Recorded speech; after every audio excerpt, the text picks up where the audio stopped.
Hi, in this video we'll talk about convertible preferred stock and stock warrants. So convertible preferred stock is preferred stock that has the option to be converted into a certain number of common shares. This is part of stockholders' equity unless it is mandatorily redeemable, which is something corporations came up with to avoid reporting debt. They had this thing called mandatorily redeemable preferred stock where you pay people dividends every year because it's preferred stock, and then after a certain period of time, the preferred stock has to be redeemed. In other words, you have to buy it back from the preferred shareholders. If that sounds like debt to you, it pretty much is. It was a way to not report debt, and the FASB said no, that is debt. You have to put that in liability section, and so that's not very popular anymore because you have to put it down as debt now. So unless that's the case, it's part of stockholders' equity. Okay. We don't have gains or losses on the conversion because we don't have gains or losses on transactions with shareholders. So here's an example. Hayworth is going to issue 2,000 shares of some common stock upon the conversion of 1,000 shares of preferred stock. So I guess each share was convertible into 2 shares of common. The preferred stock was originally issued at $60 per share. That is relevant. The common stock is trading at $26 per share at the time of conversion. That is not relevant. That would be relevant if we had a gain or loss on the transaction, but we don't. That's not relevant. So the journal entry, the way we're going to handle this is you will debit preferred stock for, let's see, they had 1,000 shares. I don't know why it's doing that. It's awfully hard to write with this mouse. And the par value was $50 per share. Okay, that's where the 50,000 comes from. And the rest goes into paid-in capital in excess of par hyphen preferred stock. And by the rest, I just mean this has to add up to 60,000. Because the preferred shares were originally issued at $60 per share. So this has to add up to 60,000. Okay. And so on your equity section, you are debiting the preferred stock accounts, and you're going to be crediting then the common stock accounts.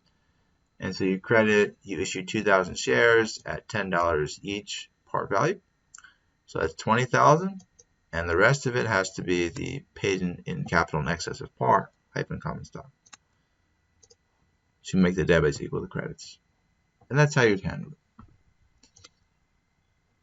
Stock warrants. A stock warrant or a stock option is a certificate entitling the holder to acquire some shares of stock at a certain price within a stated period.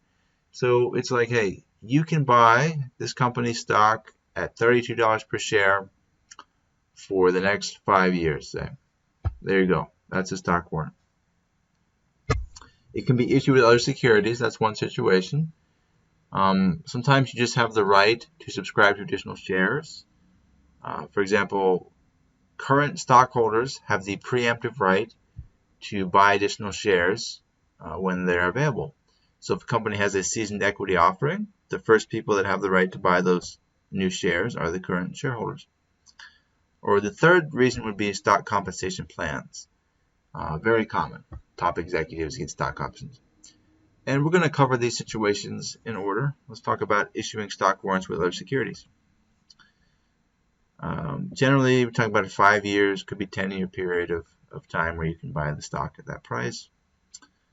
The general idea here is that the proceeds from this issuance, when you issue one security with a stock warrant, the proceeds you get are going to be allocated between the two securities. And they're going to be allocated based on their relative fair values. And that is the proportional method. Now, if we don't know the fair value of both securities, we're going to have to use the incremental method. So the proportional method just says, hey, figure out the value of the bonds without the warrants, and then figure out the value of the warrants, and allocate the proceeds based on the relative fair values of both. So in this example, May Corporation is issuing some bonds at 101. Each bond is issued with one detachable stock warrant. After the issuance, here's the key information you need, really, is that the bonds were selling in the market in 98. So that's what the bonds are worth without the warrants. And the warrants had a market value of 40. So that's what the warrants are worth by themselves.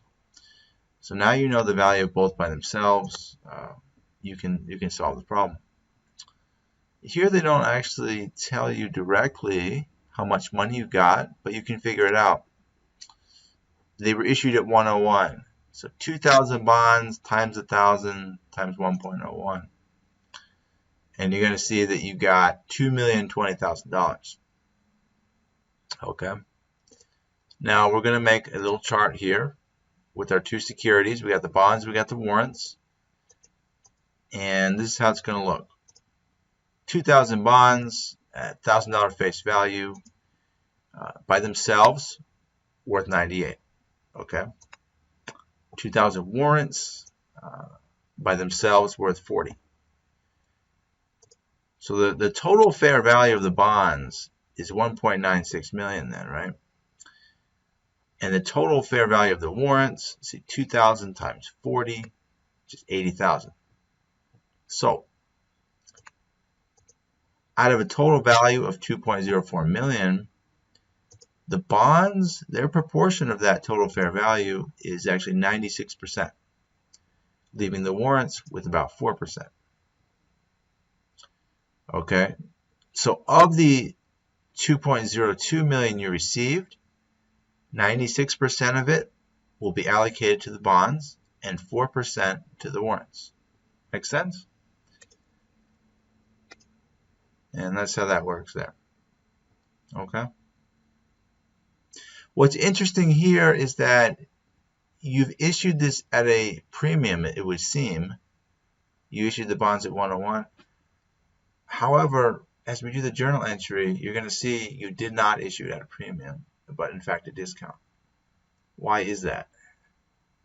Well, you issued the total of it at 101, the bonds plus the warrants, but it's not like you issued just the bonds at 101. Okay. Anyhow, remember these two amounts here, the amount allocated to the bonds and then to the warrants. And let's go to the next slide and see the journal entry. So obviously that's the amount of money you got, fair value of the bonds plus the fair value of the warrants. Bonds payable, credited for $2 million, the face value.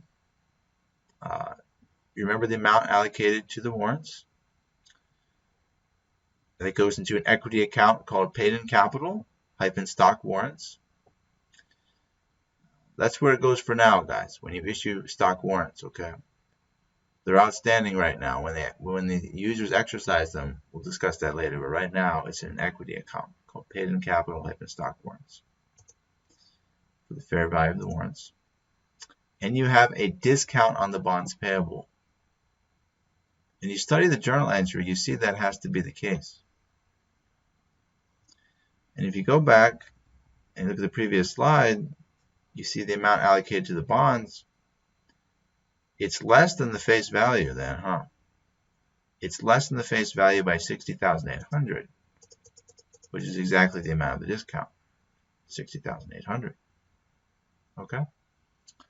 So you did issue them at a discount, even though you issued the whole thing at 101. Really, the bonds were at a discount. And that's the carrying value of the bonds, as we can see. The other approach is the incremental method. We use that when the firm can't determine the fair value of either the warrants or the bonds. Not both, but they can't determine the fair value of one of them. So we're going to use a security for which we do know the fair value, and we're going to allocate that much to it. And the remainder goes to the one that we don't know the value of. So Solo Incorporated issued some bonds at 101.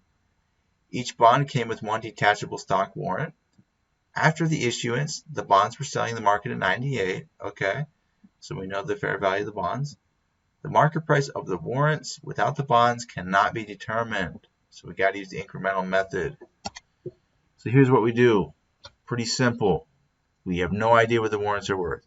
We know the bonds, 2,000 times $1,000 each at 98. The bonds should be worth $1.96 million. We received, this is similar to the last problem actually, because you received $2.02 million again in this case.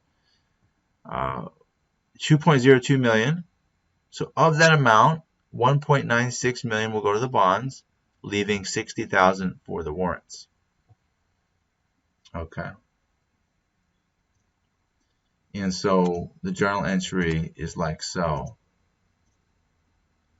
As you can see, the remaining $60,000 going to the warrants. The bonds get $1.96 million.